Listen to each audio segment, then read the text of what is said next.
and pleasure to be here. Okay, we're good.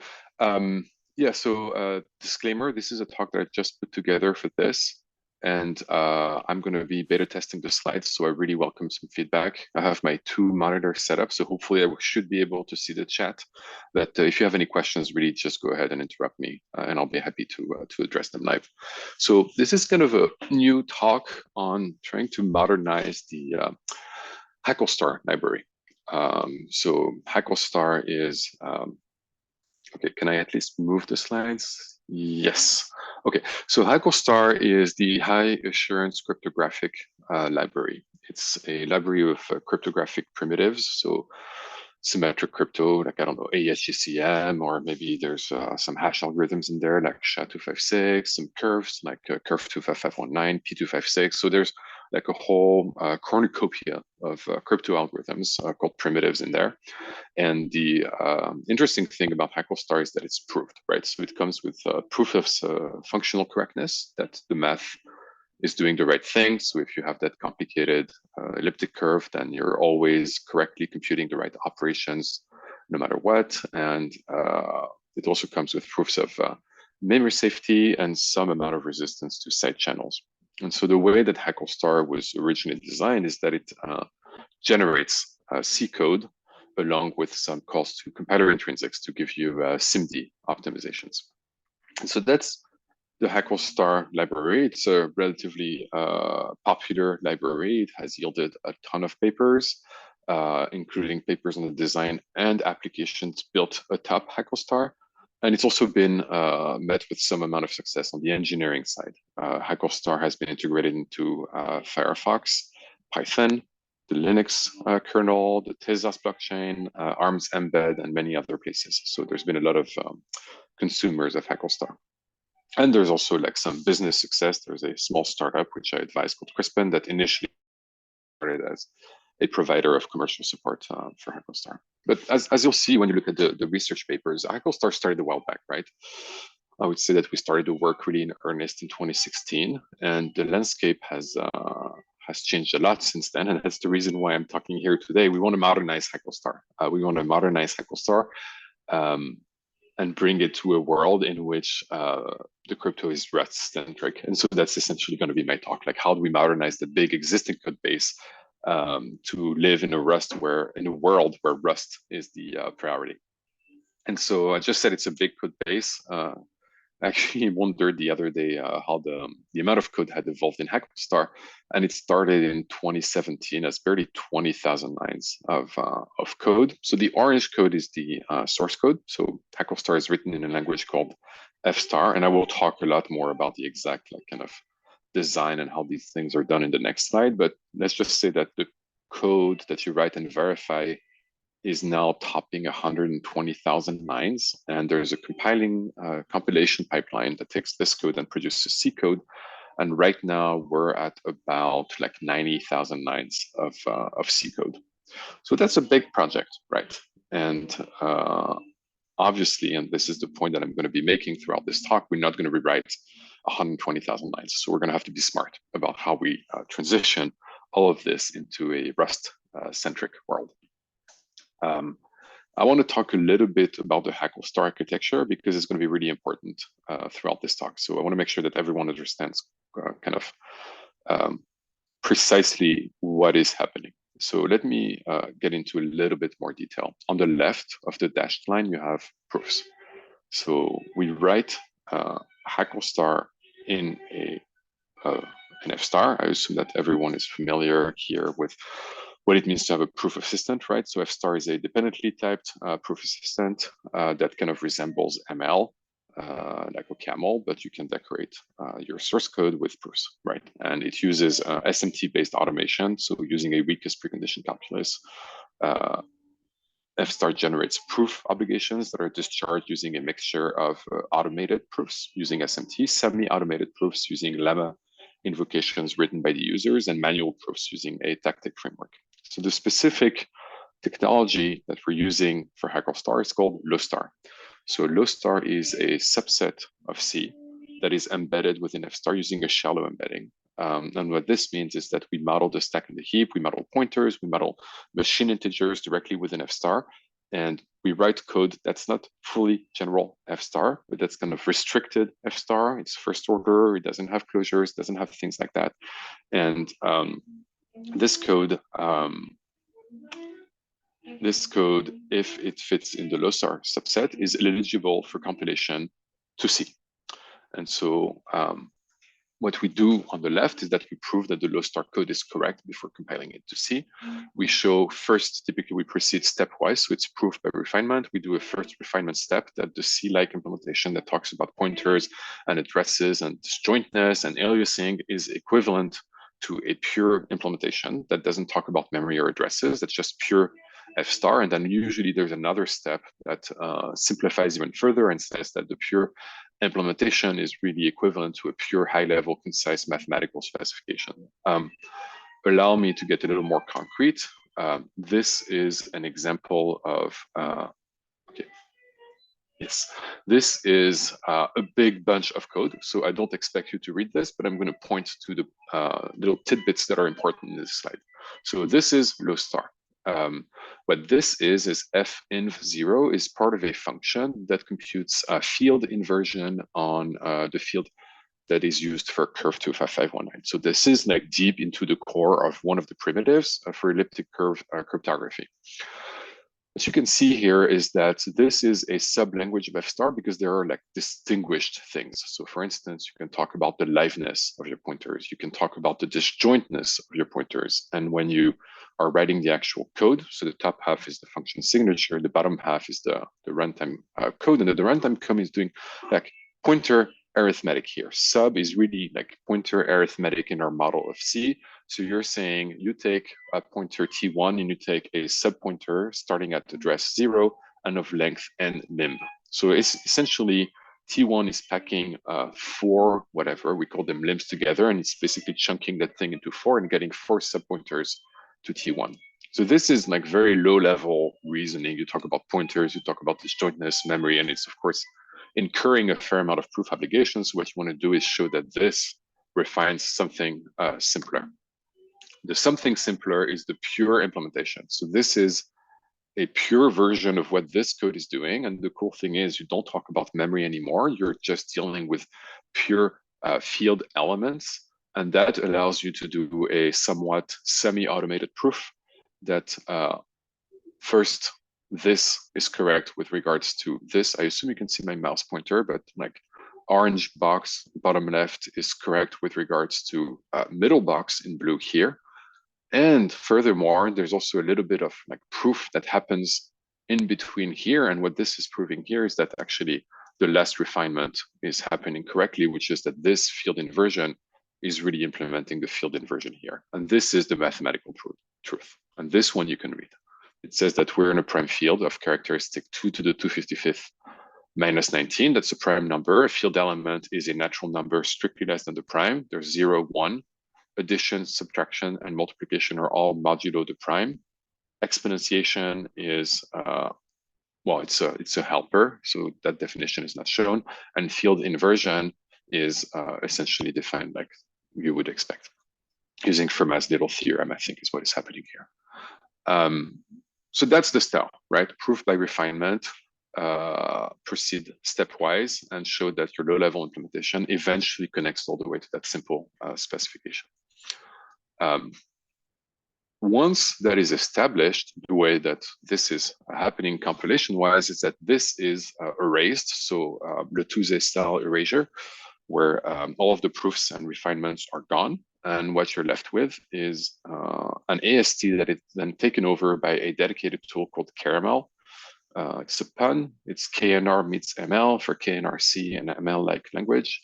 And it's a compiler that I wrote and that has about 50 plus nano passes. So it's very small compilation passes that all operate in a single AST and that eliminate a lot of the stuff that is still too high level for C, but legit in low star. So low star is actually a little more than C. So for instance, you may have data types because it's really convenient to have inductives. It's also really convenient to have pattern matching here. And it's not a big deal to compile away pattern matches. So Caramel will take care of it. It'll compile pattern matches with a series of cascading if-then else's or switches. You can have polymorphism here, actually, like first order polymorphism, and Caramel will do whole program monomorphization. And there's like a whole like library of small things that need to be compiled away before really this orange box becomes like truly C. And I use like dark black for C because it's the dark world of C code. One big compilation pass is going to a statement language. This is still an expression language. You want to go to a statement language. And there are also like interesting transformations related to passing structures by address. And so once you've done that, you get C code. You get C code that pretty much looks like the original code that you had written, and that is reasonably readable, and that's what you can feed to your C compiler. Well, this is great, but that was 2017, and that was the architecture. And this is where we are, right? And there are a bunch of problems, and I'm mostly using emoji here to express my sentiment. We don't feel very happy on the left, right? First of all, the auto-generated code is fine, but it turns out that no one likes auto-generated code. There's always problems. People think that it's not very readable. Maybe there's an unused variable somewhere. Like there's always a million of small details that are all irrelevant, but people live in the real world and they have, I don't know, maybe like a CI system that flips some warnings on by default, or they have guidelines, or they have like a style guide, I don't know. And so generated code is never a great value proposition for people. The memory model is difficult to deal with. Even though we're simplified, we still end up, as you saw, like writing a whole bunch of stuff that says like disjoint and non-overlapping, and that's just a lot of overhead. And all of this like behaves only moderately well in the presence of an SMT solver. Where we want to be is we want to be on the right, where all of the cool kids are.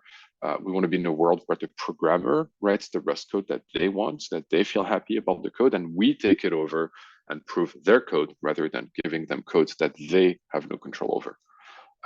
So you'll notice that the little arrow here is going in the other direction. Instead of we write code and give you C code, we want to do the opposite, like they write Rust code and we take it over, right?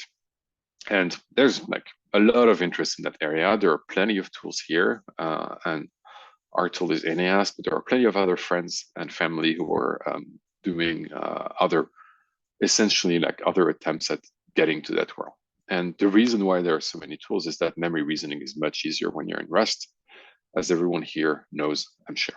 And the other thing that I actually want to mention is that some of you have been going to that workshop series, the high assurance cryptographic systems workshop, and the message there is very, very strong. Like people want pure Rust code. They don't want bindings. They don't want kind of a hack. They want a pure Rust ecosystem, and they want a pure safe Rust ecosystem. And so what I want to talk today about is two things. The first thing is HACL-Rs, bringing HACL on the left to that new world of Rust, and another project called Eurydice, which is the other direction that is mostly concerned about backwards compatibility. Let's start with the left to right arrow. So I want to talk a little bit about the set of constraints that we're dealing with, just to make sure that everyone understands the world we live in. So there's no way in hell that we're porting like those 120 or maybe it's 160K now lines of verified code to a new technology. Like I would love for that to be rewritten into NAS. It is not going to happen. That's unrealistic. There's no research value proposition in there. I cannot graduate a PhD student just based on that. So that's not going to happen. We're also not going to upgrade the model in F star to like a separation logic, because that would be a lot of work, probably the same amount of work as porting it to NAS, and we wouldn't get the benefits. We would not get the benefits of users writing Rust code. So that doesn't work either. We are open to small modifications of the source HACL-star, but not big modifications. And the reason is there's so much proof that the less we touch those proofs, the better we feel. Proofs are fragile. They're based on SMT automation, and that's not the point of my talk, but SMT-based proofs are not super future-proof, and they break regularly. So we don't want to touch those proofs. And maybe those proofs are written by a PhD student. And sure, I can spend like an hour trying to figure out how this field inversion is working. But if I can like do something else with my life, then that's great. The other point is we want safe rest. We don't want unsafe rest. Of course, if we could have unsafe rest, life would be just like, easy. We would just compile everything and wrap everything in C pointers. But no, we want safe rest, and we also want like idiomatic rests. So we cannot use ref cell everywhere. So the solution, as I'm sure you've figured out by now, is to repurpose the caramel compiler to produce Rust code. So now what we want to do is replace this arrow bottom right with safe rest. And so essentially, we're going to keep the same compilation architecture. We're still going to do all of these things for now. And we're just going to stake that super bare bones lambda calculus that like essentially we reach at the end of that series of transformations. And we're going to compile that bare bones lambda calculus to Rust. So that's the final AST of Caramel is now going to go to Rust. Think of it as a core lambda calculus with machine integers and top-level function definitions, plus primitives to support arrays. So array allocation, we sometimes call it buffer in the internal jargon. So either on the stack or on the heap. Pointer arithmetic, which we call sub. You saw it in the code sample earlier. And standard array operations, such as index, update, split, fill, copy. Things that we're leaving off the table for now because they're future work. In the future, we would love to disable some of these nanopasses on the basis that we don't need to eliminate data types, or we don't need to perform whole program monomorphization because Rust supports those. But for now, we just want to take the fastest path to producing safe Rust out of HACL.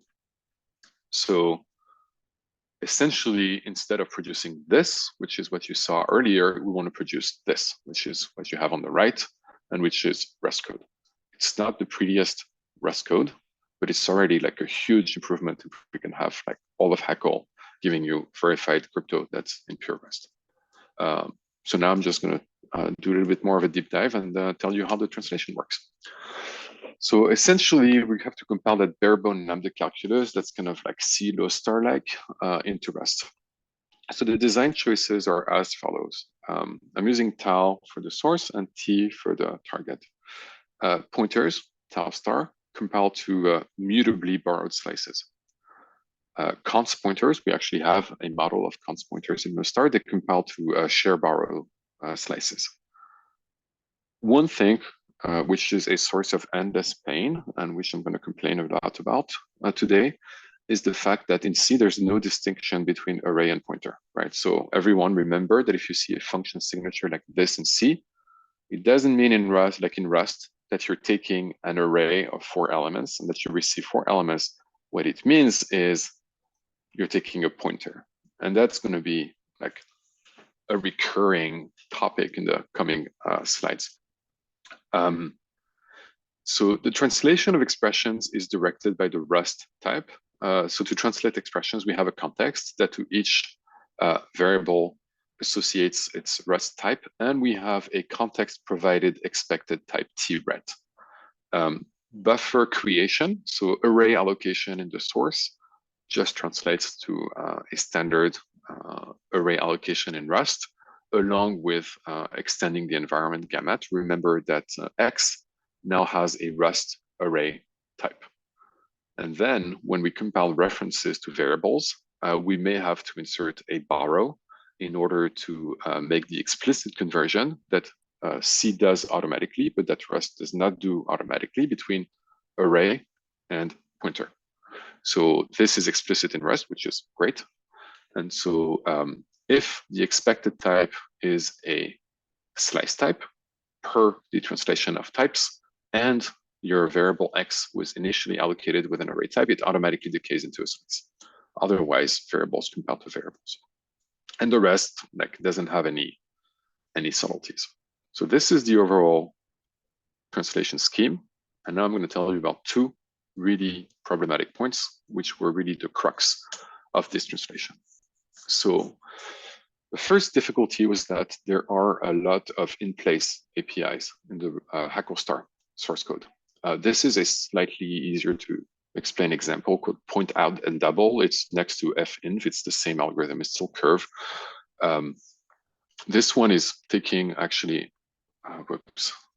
This one is actually taking A, B, and DC, right? And A, B, and DC, they're just like double field elements. So it's two field elements side by side, A followed by B and D followed by C.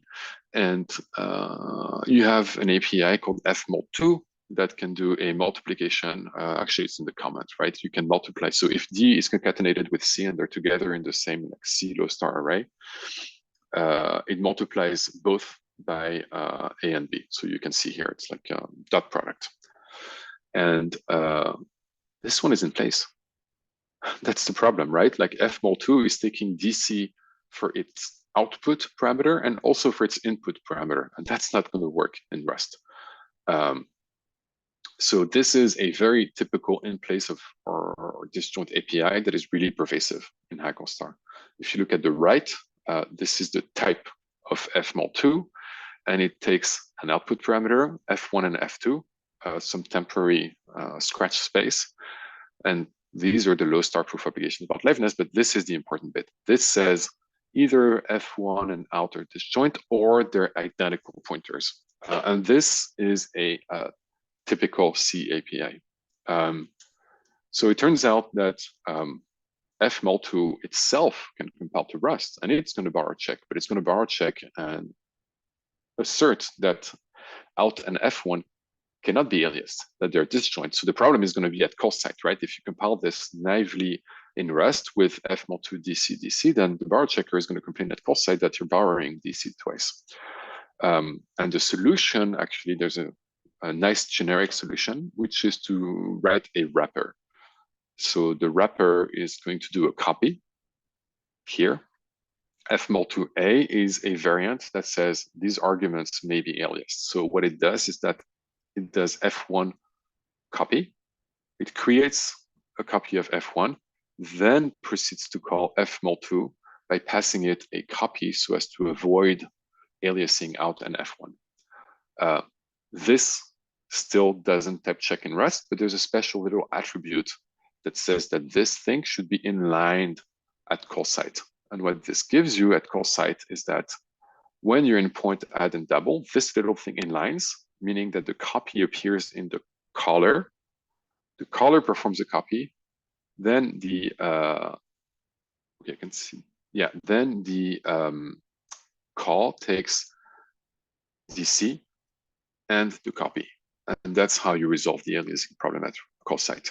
I said that this is a generic solution because here the type is the same. It's the same type as the old function. So from the point of view of the caller in low star, it's identical. You're calling a function that has the same signature. The proof doesn't change.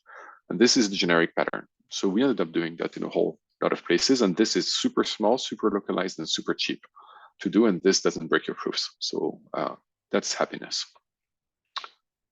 The second difficulty is compiling pointer arithmetic.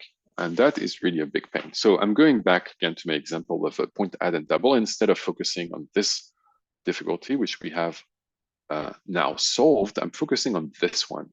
So remember what I was saying, right? Like the field elements are packed together. So A and B are in the same array, they're together, and D and C are in the same array, and they're together. And this is like totally reasonable to do because in a sense, you're indicating to the C compiler that A and B are by construction disjoint because they live in different subarrays, and also it's less work for the programmer in low star.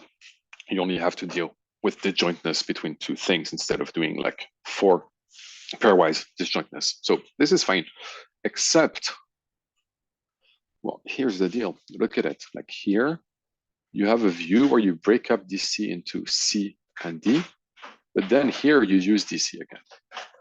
So this is like raw pointer arithmetic, and you don't have raw pointer arithmetic in safe Rust.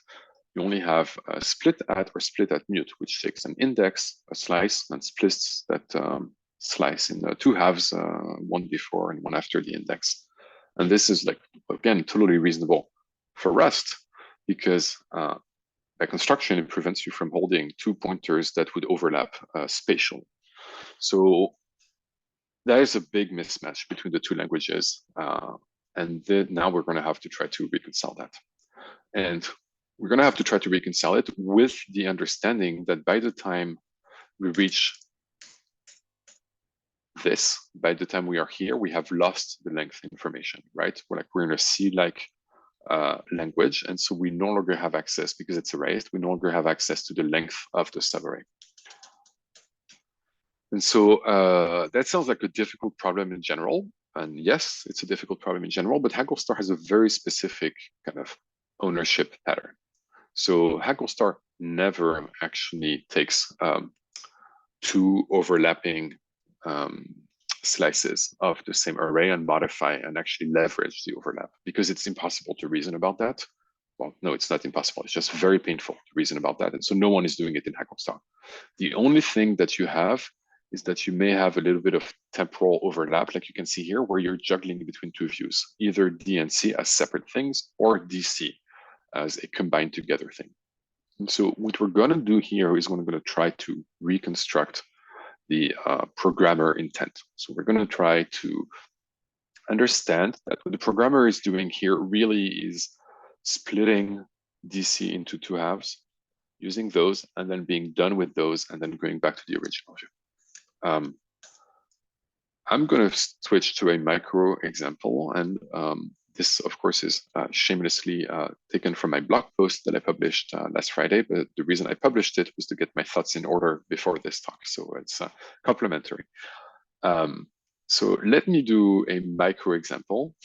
Plus is a pointer addition. It's kind of the sub operation we had on the previous slide, but I think plus is more readable so that you can really see what is happening. And here I'm going to take an even more vicious example. I'm going to pack four numbers together. Let's say that each one is like 4 UN32s. So I'm going to pack all of them. Each one is 8. Let's say each one is 8, and I'm going to pack 4 of them together in an array of UN32s of length 32. And they're packed. And the packed, it means that, like I said, it's less memory reasoning. The C compiler can optimize, but if they're packed, that means that you have to unpack them. And what I did here is that I purposefully unpacked them out of order. Instead of going left to right, I actually took those pointers in a slightly out of order.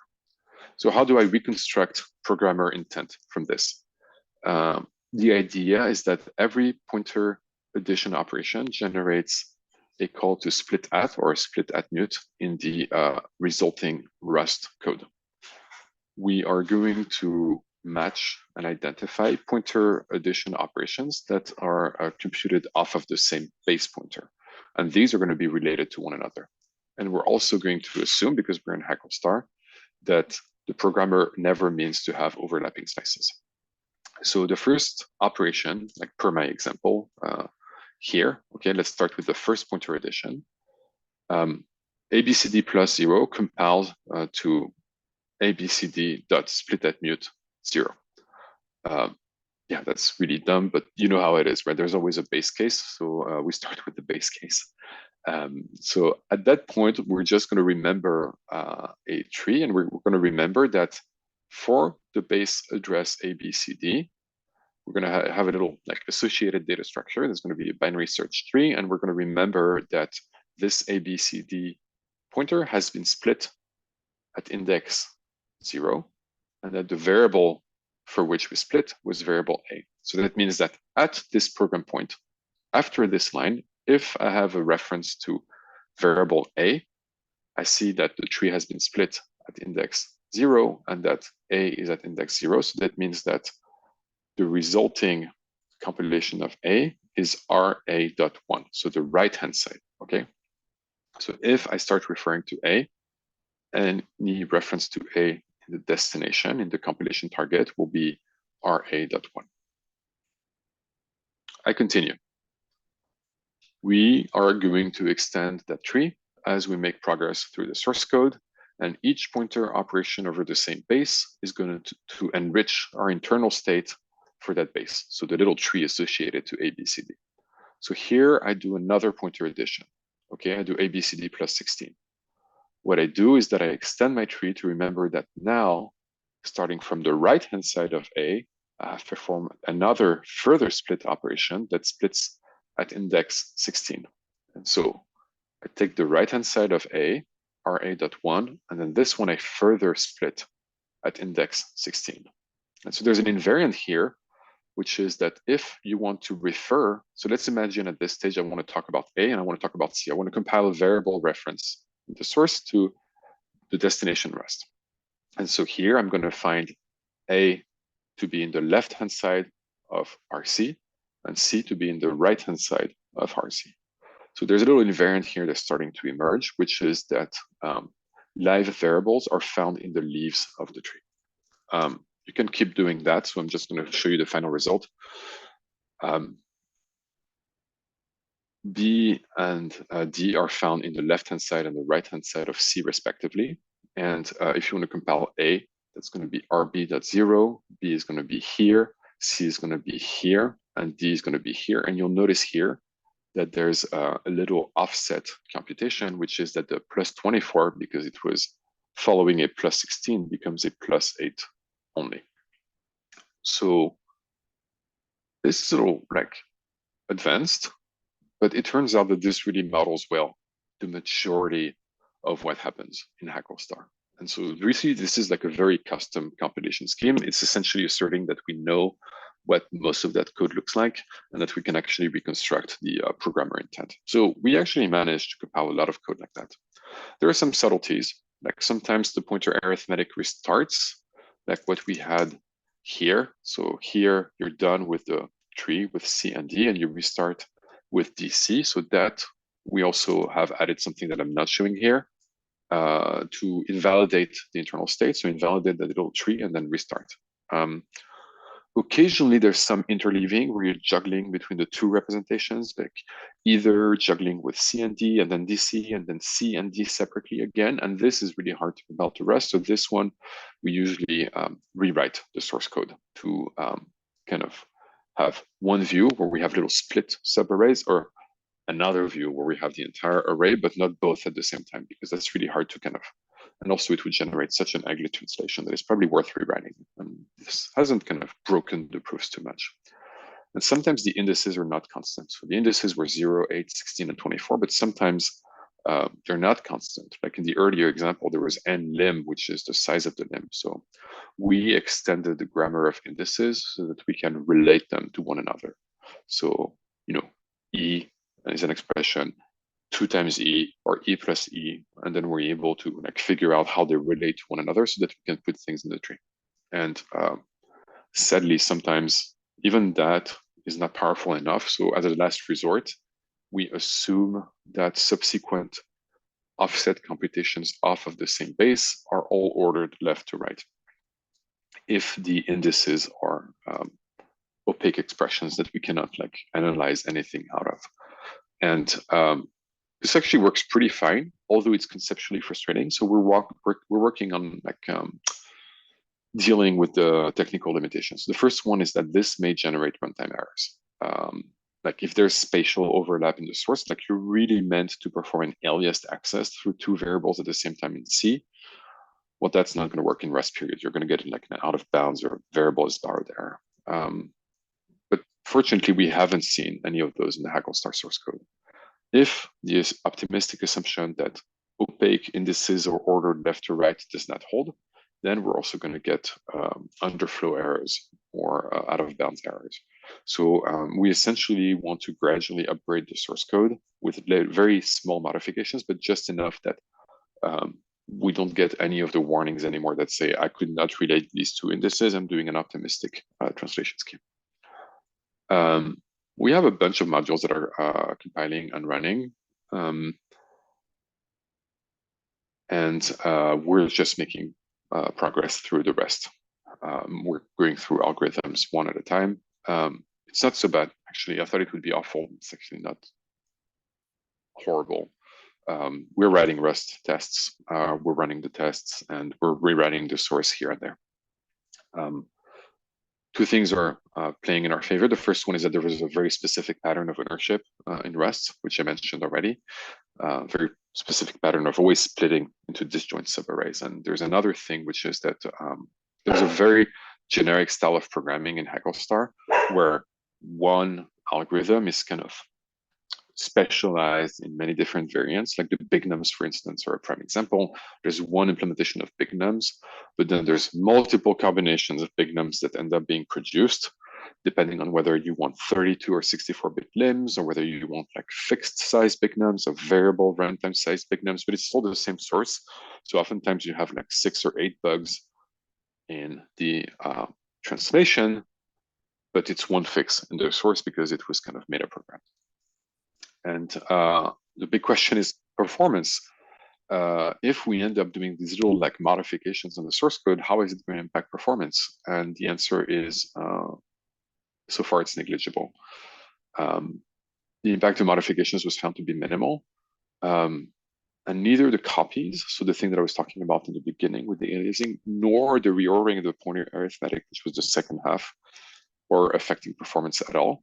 We even experimented with other patterns, such as actually changing the signature of F-mol2 to have one argument that would stand for in and out, and then inlining an entire version of the original F-mol2 operating on the copy. So, and that actually, to our great surprise, that little pattern here gave us a 4% perf improvement on Carthix M1. So we suspect that the C compiler is able to tell that the arguments are not used in an alias manner and can perform more optimizations. Who knows what's happening in LLVM? But that actually, those little changes give us a performance improvement. So that's it for the first half of my talk, which was compiling HACL-star to Rust. Now let's look at the other direction, which is Rust to C. So some of you might be asking, but why? And there's actually a very legit answer, which is that we want to verify Rust code because our life is easier, we're happier, like I'm swearing less when I verify Rust code because I don't have to deal with all of those memory proofs. So life is generally better, but in reality, there's a lot of people who cannot switch to Rust yet. And I have two examples. The first one is Mozilla. We work with them and we give them code for NSS. We recently wrote a version of Kyber, a post-quantum algorithm. And even though Kyber is written in Rust, they still can't take a dependency on Rust for compiling NSS. And maybe a variety of reasons, right? Like maybe your project has, you're still supporting a Unix from the 1980s and, it's not a supported target for Rust, or there's technical inertia, or maybe there's compliance reasons, or, it's just not what your build does, or maybe you want to support some weird embedded toolchain for which you only have like embedded GCC and not embedded Rust. And what that means is that bindings are not a solution because you still need a Rust compiler to compile something, even though it has bindings. But we have a great verification toolchain within AS, and we've heard about this one here before. We take Mir, we have a Rust compiler driver called Carol, which then generates an intermediate representation called a low-level borrow calculus. And then NAS will generate a pure model, and you can use it in your favorite theorem prover. But what we can do actually is extend that and add a new pathway that reuses that LLBC intermediate representation, and it's called Eurydice, and it will translate that LLBC to C.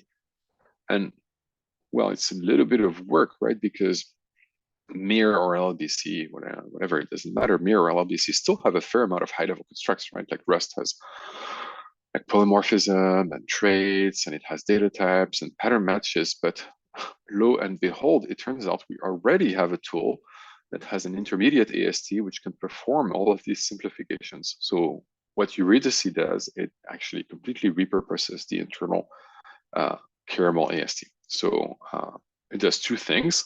First, there's actually a lot of meaningful work that happens in that first step, which is taking LLBC and bringing it into the caramel internal AST. And then we reuse a lot of the existing passes, such as data type elimination, monomorphization, etc. And we also add a new series of passes that are specifically for the purpose of combining Rust to C, such as desugaring things like repeats or instances of the into traits that have same source and destination. And most of the difficulties are, again, related to the fact that C does not make a difference between pointers and arrays. So let me give you a little bit of example, and I'm aware that I'm kind of running out of time, so I'll keep this brief.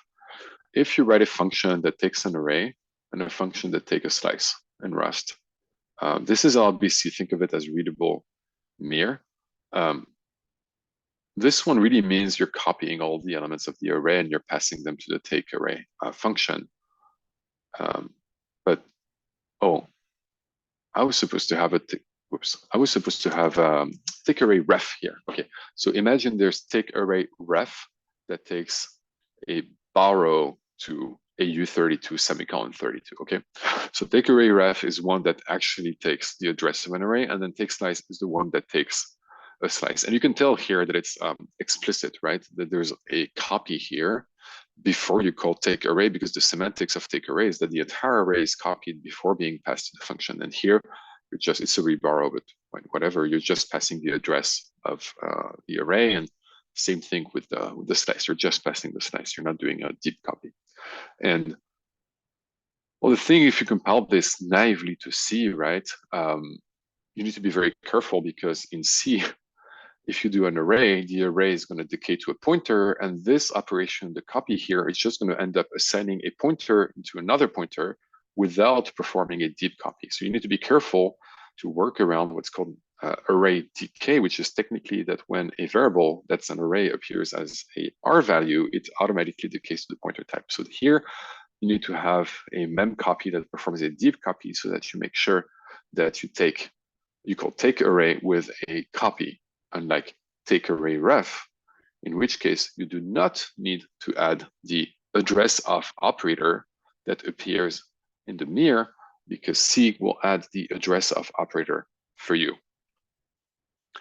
Unless you're dealing with arrays that are within a struct, in which case the C semantics are different. In C, if you write a function that receives a struct that contains arrays within the struct, then the C compiler will actually do the copy automatically for you. So in that case, you need to do the opposite, which is you need to make sure you don't generate a copy instruction, because even though it's in the mir, because the C compiler will do that copy for you. So this is an endless source of complications, and it's made even worse by the fact that you have the exact same problem with the return values of functions. If you write a function that returns an array in Rust, you need to compile it to a destination passing style function called return array that takes a pointer for the destination. Remember that this decays immediately to a pointer type, and then your function will perform a copy of whatever was the return value into the destination, unless your function in Rust, same idea, returns a struct that contains array, in which case you could just compile this as something that returns a struct literal and that doesn't need to have the explicit name copy. So the short version is I came out of this with a much greater appreciation for the designer for Rust. And that's actually something that I hadn't kind of it hadn't clicked with me, that, in addition to all of the good stuff about, ownership, proper, design and stuff, that actually doing a proper distinction between arrays and pointers and having no automated conversions between one or the other was actually a great design choice in Rust. And I came out even more frustrated at C. One final point that I'm going to skip over quickly, but there was no support originally for const polymorphism in Caramel in its internal AST. So that was a big overhaul to be able to have values in types that would then be monomorphized. Slices are also interesting to compile because a slice is a polymorphic type, but there's no polymorphism in C. So slices contain a void star along with a length, a number of elements actually. And the compilation scheme is that when there's a call to an external primitive, like slice index, we take option 2, which is that if I go back here, you'll see the compilation scheme for slices. There's a call to Eurydice array to slice, which converts an array into a slice. And this is a macro style call that takes the type and that allows me to implement it by hand by doing a cast.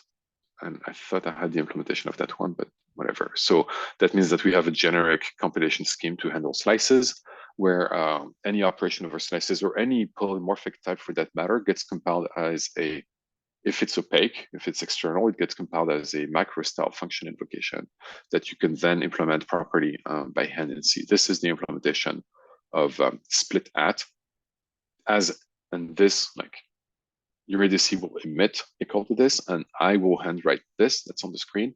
That means that I can create a new pair for the suitable return type where I call my macro, and I also have a way to properly cast the void star PTR so that I perform a correct pointer arithmetic on it. Because remember, in C, the C compiler will desugar pointer arithmetic for you, depending on the type of the base pointer.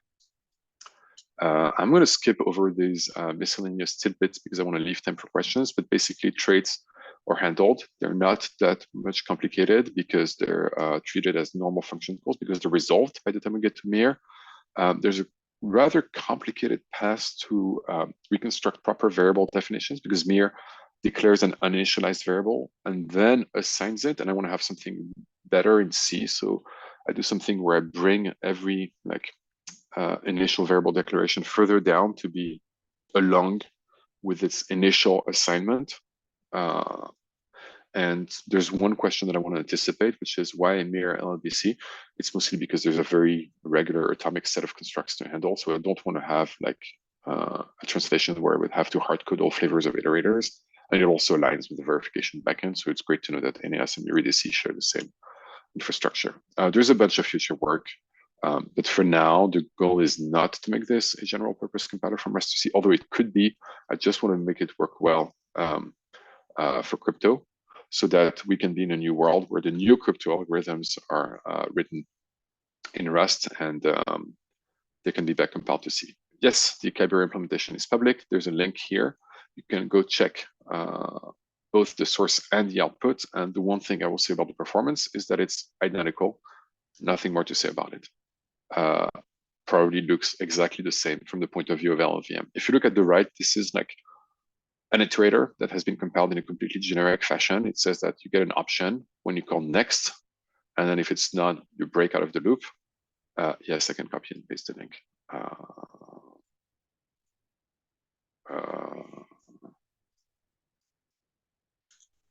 Okay.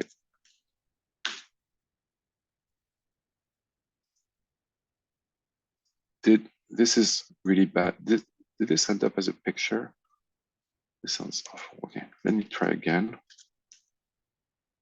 Okay, all right, resuming my presentation. And yeah, so the performance is completely identical.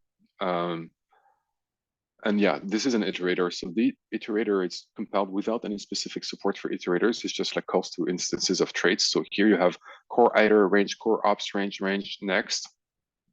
And then this one is implemented, I think, by hand, although it could probably be extracted, and it just gives you the next. And if it's none, you break out of the loop. And if it's some, and this is like a three-dimensional array for Kyber, so then there's another nested iterator. I'll wrap here and leave time for questions. This talk was about bringing HACL-Star into the future. There are two things we can do for that. The first one is compile the old stuff directly to Rust so that we can have a pure Rust library. And the other thing we can do is do ourselves a favor and write all of the new algorithms in Rust. But for our friends who have not yet seen the light and are stuck, on the wheel and haven't reached Rust enlightenment yet, well, those can still get the benefits of C code, and hopefully they will switch to Rust soon. But in the meanwhile, it's an important part of the puzzle for backwards compatibility. Thank you.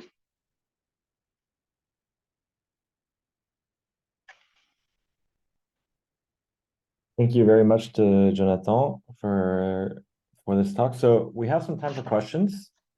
So feel free to either use the little hand raise emote, turn on your camera, or post your question in the chat, and I will let you ask it. But perhaps to start us off, I had a question. It's a little bit a twisting of the tools that you've presented here. But I don't know if you're familiar, there's been this long-standing tool that's sort of been in development called C to Rust, right? Which compiles C to Rust code. Of course, here you're doing the opposite.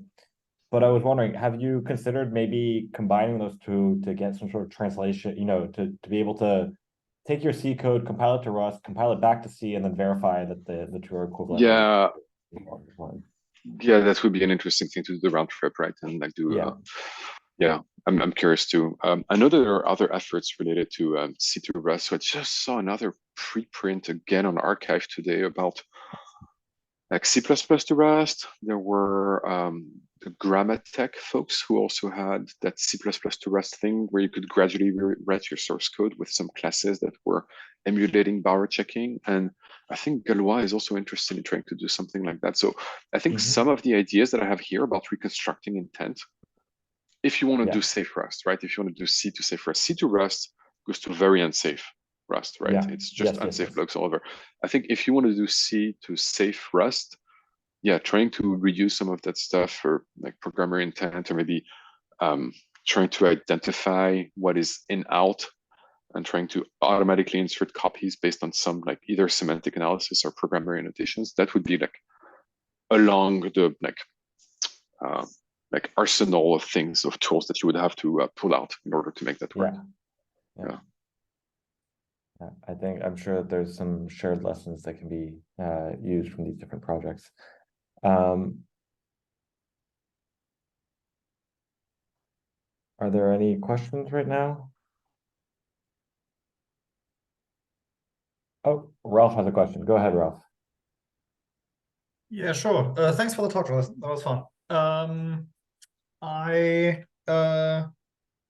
So I was wondering one thing. So you're replacing C code. Like currently you're generating C code. Now instead you're generating a Rust code that has bounce checks in it. That might then fail and panic at runtime. I can't imagine that will make people happy. Right. Is that a huge concern? I mean, okay, so you mentioned some of them are introduced by your past, and you're like aiming towards reducing them. And I don't know, like if it's a hard requirement that will go away entirely. But I assume even if you can put up all of those, like split add has bounce checks, array accesses have bounce checks. Right. So I can comment on that. So the source proves that all of the array accesses are within bounds, right? So the only out of bounds error could be the reconstruction of the splits, making a mistake, for instance, by positioning things poorly in the tree because there's not enough static information to compare the indices. And that is something that we want to ultimately get rid of. So ultimately, like all of the array accesses are proven to be within bounds. And if we rewrite the source code enough that all of the indices for the pointer arithmetic can be related to one another, then the meta theorem is that there will be no out of bounds errors if we get to that stage. They're proven to be in bounds of what? Because in the original code, these are all just pointers into the same array. And even if you split up the array, Rust, like C would be completely fine with splitting it up in a way that they're overlapping. So it might be in bounds as far as C is concerned, but might be out of bounds of the subslices that you get in Rust. Absolutely. So that's the other thing. So I said that there were no such cases in HACL. So that's kind of a meta property that we have established by looking at the source code. Okay. Emmerich and I, and Emmerich could comment more because Emmerich has been working a bunch on that stuff actually with me, is what we would like to do eventually is retain the length of the subarray. Right now it's erased per the C model. It's a ghost parameter that is gone by the time we get to extraction, but we'd like to have a variant that retains it so that just like we statically compare indices, we also statically compare lengths and assert that they don't overlap. You're correct. Right now, it's relying on a meta property that says I have inspected the HACL star code, and I know that the code is not doing that, but that's flimsy. I agree. Okay, makes sense. Thanks. Yeah, that's spot on. Thank you. Emmerich, do you want to say anything else on that part? Yeah, maybe very quickly. Basically, the idea is that if you assume that you do not have any overlap or wrong patterns for the subs, then this compilation scheme is correct. So the plan that we have currently is to, as Jonathan was saying, retain the length information and do a quick static analysis to ensure that we are in the right pattern to ensure the correctness of the compilation scheme. But that's still ongoing works right now. this part is not formalized, and that's just something that we are ensuring manually by looking at the code and looking at the extracted Rust code. Yep.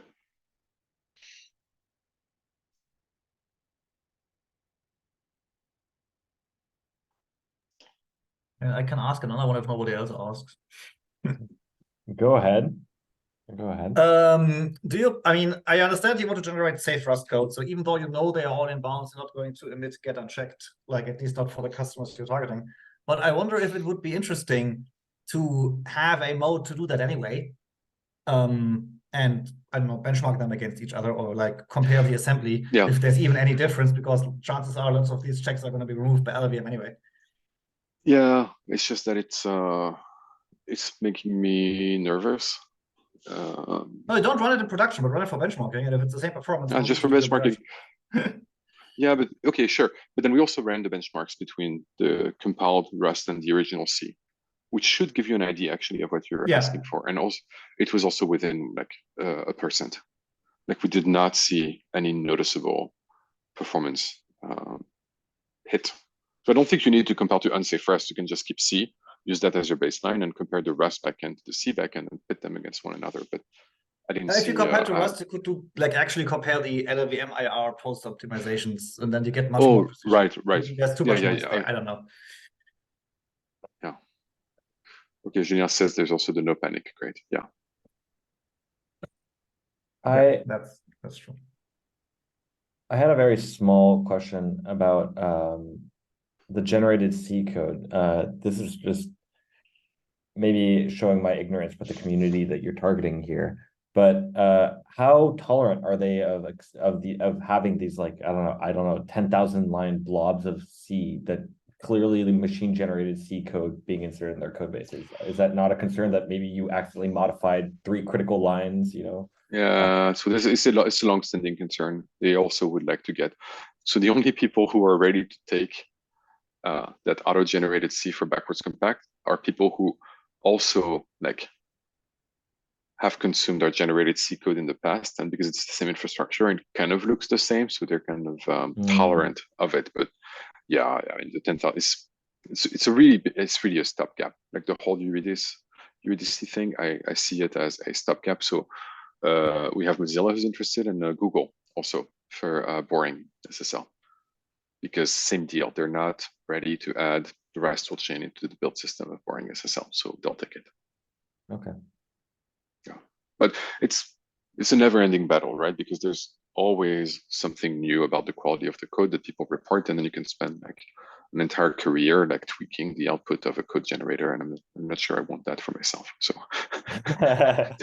this is the future, but it's great to have a backwards compat story, right? Because otherwise we're gonna essentially I don't want to maintain this stuff any more than necessary, and I want to be here. And I think Eurydice provides me with a way to be here and to be happier while keeping this stuff alive and the world of C alive for those who need it. So that's the vision. Okay. Well, if there are any last questions, we'll have them now, and otherwise we'll bring things to a close.